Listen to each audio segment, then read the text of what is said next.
Well, good afternoon, fellow constitutionalists, and welcome to the Tuesday edition of the Dan Clements Show, Christian Political Talk Show. I'm your host, Dan Clements, your constitutional warrior fighting for your right just to be an American. It is January 16th in the year of our Lord 2018. Remember, we're a hyphen-free, PC-free zone. God is still in control, and He does love you. And I'm broadcasting from the Hemlock Studios here in the beautiful central Susquehanna Valley in the great Keystone State. And tonight we're going to be talking about a video I watched from the Humanist report with Mike Figueredo is how you pronounce his name, Figueredo, over to Humanist report. And he was talking about how this investigation into Jane Sanders is a witch hunt. Oh, that a Republican, and I'm not going to get into every detail of it. I put links to his videos. You can go watch those. And I'm going to try to add a couple clips in here into this video in post-production editing. But the reason why he says it's a witch hunt is because a publication misspoke, and when they were proven to be incorrect, they updated and corrected themselves. Okay, and we'll talk a little bit about that. We're going to talk a little bit about Bernie Sanders and a little bit about the case. Again, I have some articles. I have a lot of articles in the show notes page today talking about the grand jury appearances up in Vermont by the U.S. Attorney's Office in Vermont up there. I have talking about an article here, The Unraveling of Jane Sanders' Burlington College Legacy, and the two links to, one is why the Bernie and Jane Sanders FBI investigation is just a political witch hunt. And he posted this back on July 1st of last year on YouTube. And it's part of a podcast I guess he has. Now, I also have one, and this is the one I caught, and he referenced the other one. The media keep publishing unverified stories about the Jane Sanders investigation. Now, One American News Network over just about any other news network out there, and I don't watch Fox, so I don't know. I do watch other news networks, RT America. I have other news sites like CNS News. They seem to be, and CNS News does also, but the One American News Network seems to be following this investigation into Jane Sanders and what happened when she was president of the college back in 2010. And Mike makes some comments in his video to try to downplay the seriousness of bank fraud is one of them. And I'm just going to make some notes here as I go along here because I watched his videos and I didn't have time to really cut them out. But about the bank fraud, and I'm only going to use a couple short videos or clips off this video, mentioning, trying to downplay the seriousness of the bank fraud. And like I said, I'll get into that in some of the articles, and also how squeaky clean Bernie Sanders is. And I had to laugh at both of those because they're funny. Because in the show notes page, I have some articles in here about Bernie out of the closet, Sanders' long-standing deal with the Democrats. Now, he didn't come out of the closet as a homosexual, but he had a deal with the Democrats up in Vermont. And wait till you read this. I'm not going to go into that today. I might make a separate video on a couple of these later articles I have in here because I was doing a lot of research and a lot of reading. And that is actually by Paul Street over at counterpunch.org, posted on 7/21/2015. I have another article from thepeoplesview.net by Trevor LaFalce, how Republicans would tear apart an unvetted Bernie Sanders in the general election. And for the most part, the lamestream media hasn't even touched Bernie Sanders because I think more than Hillary, they love Bernie Sanders way more than Hillary. They really do. And they haven't really even touched him. Even to this day, they haven't touched him. And this is a very good article. Again, a couple of these articles I might do a standalone video and put forth some of the references, especially in this one, how Republicans would tear apart an unvetted Bernie Sanders in a general election. And he's not squeaky clean like Mike thinks he is. And then there's the last article in the series here. It's All Politics by NPR by Danielle Kurtzleben. And this was posted on 5/29 2015. Now, that How Republicans Would Tear Apart an Unvetted Bernie was posted on 5/19/2016. So that was still during the primary process between Hillary and Bernie last year. So it's very interesting how, and I'm not saying anything out of school here about Mike Figueredo, but he's a humanist progressive. And so his God is government, and Bernie represents the best in his mind of what government could be. Now, there's a lot of in some of them articles, there's a lot of accusations against Bernie Sanders, especially an essay he wrote, 30, 40 years ago, which I don't put a lot of stock in it because the guy could have changed over the 30, 40 years ago. Some people try to make hay out of it. Okay, I'll look at it, and I did. I read it, and he was talking about rape and how women think about men when they have sex with men, and what men think about when they're having sex with women. And I have links. There's links in the article to that. To me, it was a dumb essay. He was kind of dumb for writing it, and if he still believes what he wrote in that essay, which he says he doesn't, so I give him the benefit of the doubt. But some people are dragging that up. I don't even have to go that far. I don't even have to go to articles and that to know that Bernie Sanders is not right, would not be a right fit for the President of the United States. First off, we're a constitutional republic. He is an avowed socialist. Now, he is registered independent up in Vermont because they don't have, I guess they don't have a socialist party that he can run under in Vermont. And if he did run under as a socialist, just come out and say that I'm a socialist, I doubt he would even win in Vermont. But they put that little caveat at the front, Democratic Socialists. That means we voted for all this. There's one little problem with that. There's one little problem with the Democratic Socialists. There's one huge problem with socialism. And a big problem with any type of authoritarian, totalitarian type political system that fascism, socialism, and communism is that they've all failed. Every time they've been tried in history, they've all failed.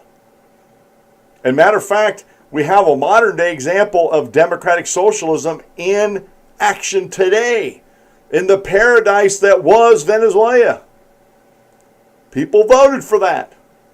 They were lied to. Oh, we're going to give you all the stuff. We're going to make everybody equal. Everybody shares in everything. Everybody's going to be equal.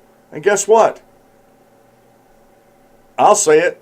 They're living in a hellhole today. Citizens of Venezuela are literally going through hell. Political hell. Economic hell. Personal hells. Because of democratic socialism. Like I said, I don't even have to go that far. Somebody comes along and says, I want to be president of the United States, and oh, by the way, I'm a democratic socialist. If you hear that, you need to run away from that person as quickly and as far as you can. They are going to destroy this country. And so they're trying to bring socialism in slowly, and like I said, put it in simpler terms where everybody can digest it, saying, well, I'm a democratic socialist, which means we're going to vote this stuff in.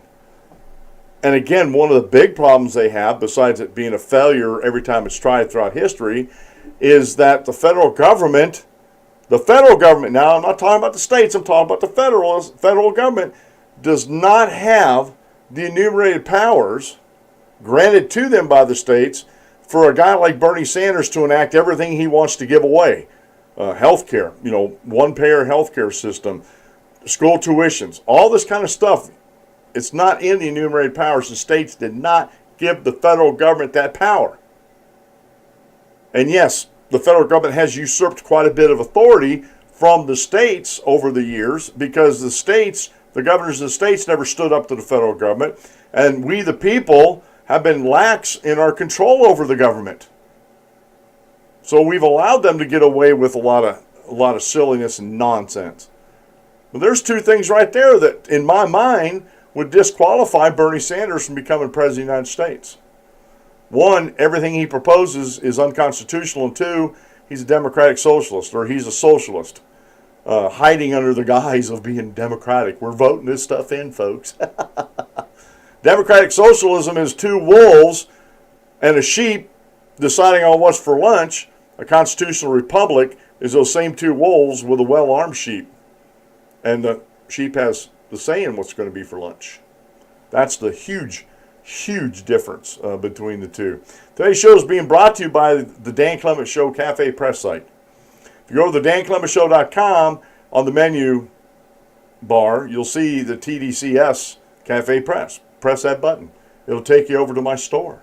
And you get some bling over there. I got t-shirts, I got a hat, I got a hoodie, a couple coffee mugs, a mouse pad. And for something you want me to put something on my logo on, like an ink pen, which I'm working on right now, an ink pen I want to put up there, or anything else that you would like my logo on, let me know. I'll see if I can get it done and get it added to the store. And by going to the store, by going to the danclementshow.com and clicking on the Cafe Press button and going to my store, you're helping to support my show. Plus, you get something in return. It's not all for nothing, folks. Besides being able to listen to a great show, you'll also be able to wear and proudly display that I am a partaker in the danclementshow.com, as we all should be. Today's daily Bible reading comes from the book of Psalms, chapter 145, verses 1 and 2. A praise of David. I will extol you, my God, O King, and I will bless your name forever and ever. Every day I will bless you, and I will praise your name forever and ever. This is one of the reasons why God spoke of David as a man after his own heart, because of his exaltation of God and his blessings of God and his praising of God. And I think we would do well to have the same mindset also. Today's quote meal comes from Jimmy Carter. And folks, it's not that I dislike Jimmy Carter. I thought he was a bad president, and he was the worst president in the United States history until Barack Obama came along and stole that title. But Jimmy Carter has done some wonderful, wonderful post-presidential work in Habitat for Humanity. Got to give him kudos for that. He's done some really, really good work. But this is a quote from Jimmy. We should live our lives as though Christ was coming this afternoon. I don't think there's been any better word spoken. You know, we need to live our lives as though Christ was coming this afternoon. And I know in my life I don't always live that way. And I think we need to examine our lives and see if we're actually living that way too. So our Bible lesson comes from David Miller, PhD, over at apologeticspress.org. Are there modern day apostles? Question mark. And one of the reasons why I brought this up is because the discussion I was in with a Latter-day Saint, a Mormon, about modern-day apostles, and plus a thread I was on at Christian Libertarians, where this Catholics, I don't know if he was a scholar or not, was trying to explain that, you know, this apostleship was passed down through to the popes, and it continues to this day. So I thought, well, you know, I know it's not true, and I've read this article before, so I want to share it with you folks. It's a very thoughtful argument, well referenced, well cited. I ran into a little problem today also on that Christian Libertarian site. These guys were talking about things that were scriptures, and they weren't citing the scriptures. Now, I have eSword on my desktop, and it's got a search engine, and I looked things up. It was talking about the baptism of the dead. I looked it up. I knew where it was at, but I was trying to get this guy to cite the source. And he said, well, I went over to Google and looked it up in about 2 seconds. Why can't you do the same? I said, it doesn't work that way. And again, I don't know if he's a millennial or not, but this is something I'm running into a lot on the internet when I debate issues with folks. When I get into these discussions about this, they don't cite their sources, and then they get mad and they say, well, you can just Google it. Here's the Google link. Go Google it. And it has a bunch of different sources on it. Like I'm supposed to read all these sources. Cite 1 or 2 sources. Put the link in there. Or if you're talking about Bible, I can go to my eSword, and I use New King James Version. I can copy and paste them right in to a conversation I'm having. So people don't have to go look it up. They can say, look, Dan put that in there. This is what he's talking about. This is the context in which he's talking about it. And this guy thought I was being pedantic about it. And I'm like, you got to be kidding me. To get somebody to respect somebody else's time and effort in discussing things, which this person absolutely was not, by not citing his sources and making other people look these things up. That's not respecting somebody's time. And I didn't want to get off on that rant, but that's just something that, it's one of those push button things with me. And I'm not being pedantic. I'm just being thorough. If you're gonna say it, cite it. And if you cite it, say it. It's a new saying of mine, right? And he actually did call me a liar later on in the post. So when people are losing a debate, they always resort to slander. And they say Socrates said that, but some people say yes, some people say no. But I don't care who said it. It's a truism. And that's something that we need to be mindful of, and that happens to me all the time. I'm sitting there trying to discuss points and make points and make counterpoints and things like that. And they just get tired of what I'm doing because their arguments are no good. I dispel and debunk their arguments, and so they always default into the slander. So in my opinion, they've lost. When you start slandering somebody, you just lost the debate. You have nothing more to say. All right, let's get into this real quick here. Let me see here. Well, I'm going to do this real quick. I'm going to put a blank in here so I can put one of the clips from Mike in there about the Bernie Sanders fraud and or the bank fraud, and then we'll get into another blank somewhere later on.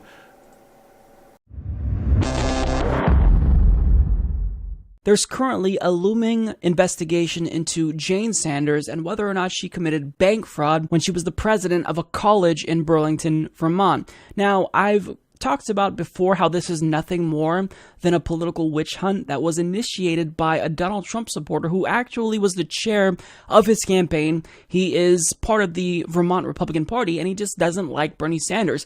This is a tactic that he's used on political opponents before. So Brady Toensig contends that Jane Sanders supplied a bank with misleading information on a loan application that she submitted on behalf of the college she was president of, because she really wanted to get this loan, so she overestimated the amount of pledges she would receive from the school's donors. That's what he's contending. This isn't a case wherein Jane Sanders is being accused of committing bank fraud to personally enrich herself. She was doing this on behalf of the school, and again, the evidence, it's not really there as far as we know. But remember that this isn't a loan that would personally enrich Jane or Bernie. It was for the college while she was the president, so she had nothing to gain personally from this other than improving her own legacy. Okay. So this is one of the sites, or the site that Mike over at the humanist.report.com, Mike, I gotta keep looking at his name because it's a hard name to remember. Figueredo over at the Humanist was citing Sanders. It's from 7 Days. It's a Vermont Independent Voice. Nothing against this site. This is just what he was citing. Sanders family disputes report escalating Burlington College probe. And this was posted on January 7, 2008 by Paul Hines. An advisor to Bernie Sanders' Independent Vermont family is disputing a report that federal authorities impaneled a grand jury in connection with a long-running investigation in 2010 land deal orchestrated by his wife, Jane O'Mara Sanders. I'm just going to call her Jane Sanders. In a story published Sunday, VTDigger.org reported that the probe had progressed to the point that the federal prosecutors had convened a grand jury, a step that news outlets suggested meant the feds were seeking indictments. Authorities have spent 2 years investigating whether during O'Mara Sanders' tenure as president of Burlington College, the now defunct institution overstated pledged donations to seek a bank loan. Now I'm going to stop the reading there.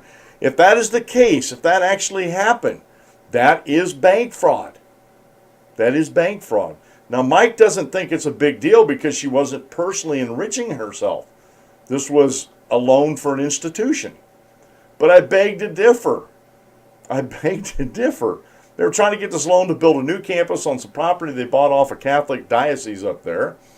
And in order to get the loan, they had to come up with so much money themselves, and the Catholic Church would stand good for the rest of it, that the bank wouldn't loan them. But if you overstate that, then the whole thing's a fraud. And they've had some people, or at least one person, and we'll get into that in front of the grand jury. Now, VT Digger, let me get over to that story here, which is the update. Let me get back up here. Update, grand juries take sworn testimony in Burlington College case. Editors note this story has been updated with a quote from Jeff Weaver, a spokesman for the Sanders family, which is in this article here. And this was actually posted on the 7th of this month. And down, I'm just going to show you folks on YouTube are watching this. Down here at the bottom is a correction. An earlier version of the story said a grand jury was impaneled in the Burlington College case. An impaneled grand jury was convened to compel testimony for at least one witness in the case. So it's an impaneled. It wasn't, and where Mike gets hung up on this, and where 7 Day was the one that reported this. I'm not saying that they're doing anything wrong in their reporting of this, okay? But they found that this error in that VT Digger was reporting that they impaneled a grand jury, or at least that's the way it made it sound, for the specific purpose of listening to testimony in the Burlington College case. That's not the case. They're usually at federal courthouses, they have grand juries that they pick a pool from that they impanel to hear different cases. They could hear, doesn't matter how many cases, they could hear a bunch of different cases. But it is an impaneled grand jury. It just wasn't specifically impaneled for the Burlington College case. So there's a little difference there. Okay, he may have misspoke and taken things out of context. They corrected it. It wasn't like the rest of the lamestream media that just sort of gloss over it and don't correct things. So he did correct that in the VT Digger story, which a lot of this is based on.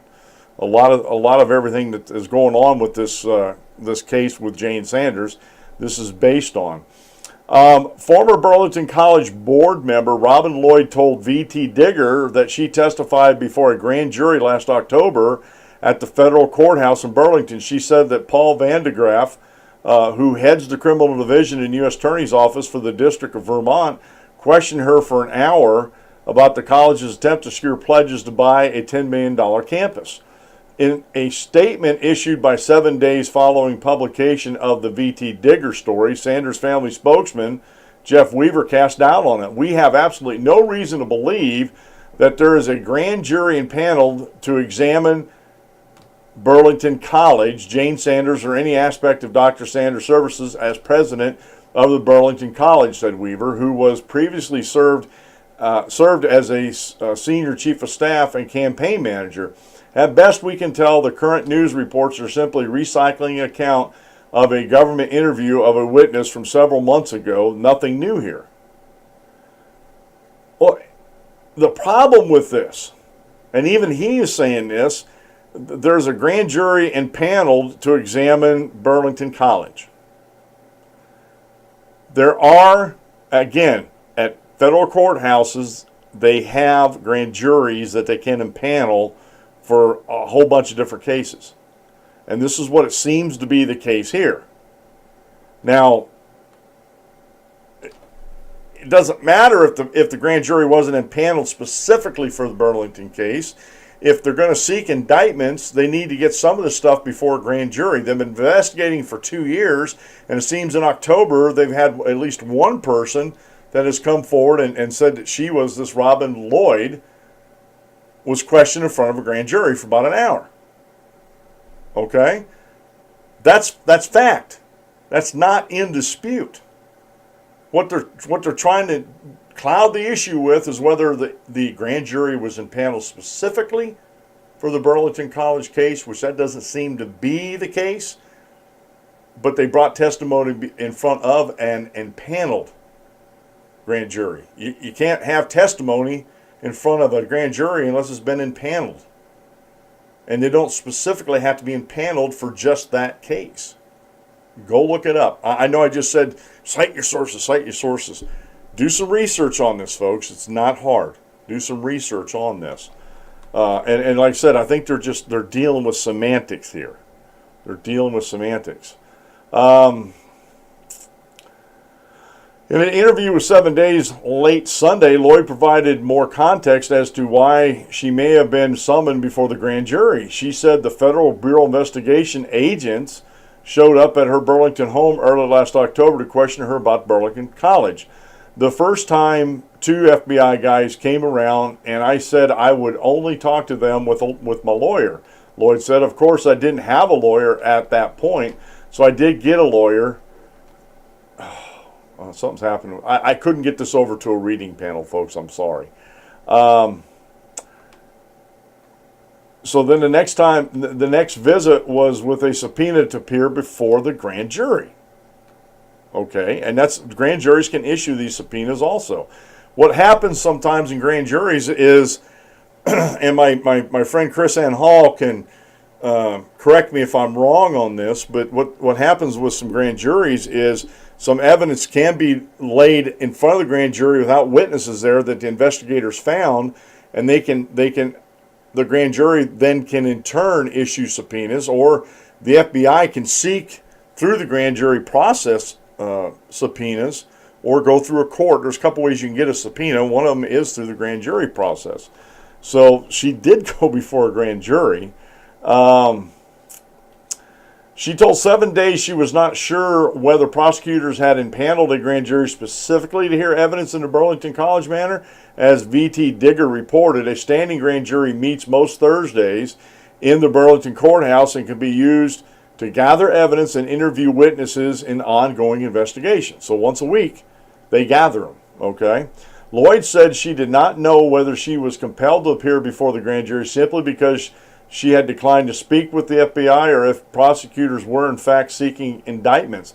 The VT Digger piece quoted no other sources claiming to have addressed a grand jury. A spokesman for the U.S. Attorney Vermont office did not immediately respond to the request for comment late Sunday. Now let me go back up to the comments by Mr. Weaver. We have absolutely no reason to believe that there is a grand jury impaneled to examine Burlington College, Jane Sanders, or any aspect of Dr. Sanders' service as president of Burlington College, said Weaver. One of the things is grand juries are supposed to be secretive. And the only people that can actually talk about testimony there is the person who testified. They cannot testify to anything they didn't say. They're the only ones that can say anything about their testimony. And why would Weaver know anything about a grand jury? Now, like, again, he's talking about one that was impaneled to examine Burlington College. If the U.S. Attorney is using an impaneled grand jury already that meets every Thursday up at the courthouse, it's still an impaneled grand jury, not for this specific purpose, but he can use them for this specific purpose. So again, so I said, Mike Figueredo says this is a witch hunt. And he goes on, and it may be. It may be a witch hunt because Mike goes on and he details how a Republican up there that was on the head of the campaign in Vermont for Donald Trump is sort of spearheading this whole thing. And his reasons for that is because he's trying to get at Bernie Sanders because Bernie Sanders is going to make a run in 2020. And they want to sully his reputation. So to me, I find this really interesting because Bernie Sanders has had a squeaky clean career for how many decades now? Since before I've been born. And all of a sudden, now that he's going to be running for president, well, he's using his power and influence, which is completely out of character for Bernie, to influence a bank to push this loan through so Jane Sanders can look better. Well, again, go down to my show notes and you'll see you don't have to work very hard to do that. As a matter of fact, I brought up in the monologue, you don't have to work that very hard to see that being a socialist, as Bernie Sanders claims to be, wanting to give away the store, which he did during the primaries, giving everybody everything free, and there's no such thing as a free lunch. Someone pays for it somewhere. That's enough for me to disqualify Bernie Sanders from being president. I'm sorry. It just, everything he proposes is unconstitutional. So why should we listen to him? So, let me see here. So we went over the update I just want to go over here to the Daily Wire article. Oh no, I'm using a right-wing source. Oh, how dare you! Grand jury impaneled to compel testimony from witnesses in Sanders' property case. And this was January 8th, 2018. This was a day after the update. And I just, again, this VT Digger thing, I think if it was a mistake by VT Digger saying that they did this, that they did impanel that, then he put up an update, or they put up an update into it and corrected that. I don't know why Daily Wire is carrying this, is that they're still reporting that the panel of the grand jury to compel testimony should have been an impaneled grand jury to compel testimony from witnesses in Jane Sanders' property deal case. So it goes down through it. It sort of gives a synopsis. I'm not going to go over the whole thing here. I just wanted to get down to this. We're talking about the zero hedge reports. And I've used zero hedge on this program before. Very reliable source, well-sourced, and well-written articles there. He goes on there, unfortunately, that was just for, he's talking about the $10 million was just for the land. Sanders apparently didn't plan for the $6 million or so required to actually build out the campus on the property to include green space, athletic fields, lecture halls, and walkways. Compounding an already dire situation, Sanders' original claim of $2.4 million in confirmed donor pledges was quickly reduced to $1.2 million, according to documents filed in the first fiscal year after the purchase. Yet in records obtained by VT Digger, Burlington College received only $279,000. So there was a original claim of 2.4, and the documents showed that they had pledged to 1.2 million in the amount, and only received $279,000 of that. And now this is clear back, folks. This is clear back in 2010 when this all took place. Now, Jane Sanders was fired but received a $200,000 severance package. Meanwhile, Burlington College sold parts of the 33-acre property to a local developer as to pay off some of the debt Jane Sanders had incurred. But in April 2016, the bank called the loan in, and in late May, the college closed. The Roman Catholic Diocese of Burlington lost as much as $2 million on the $3.6 million loan. So everybody lost here, it seems, on this whole land deal, except for Jane Sanders, who got a $200,000 severance package when she was fired. And I'm going to wait for more information to come in, but it looks like everything's leaning towards that she inflated the original claim of the $2.4 million confirmed donor pledges, which is that's what they needed in donor pledges to make the whole thing work. And if they only received $279,000 of what they found out to be $1.2 million, you can see how that could put a real big crimp on the finances. And the Catholic Church was left holding the bag for as much as $2 million. And the Burlington College had to go bankrupt and close down the campus. And she walks away $200,000 to the better.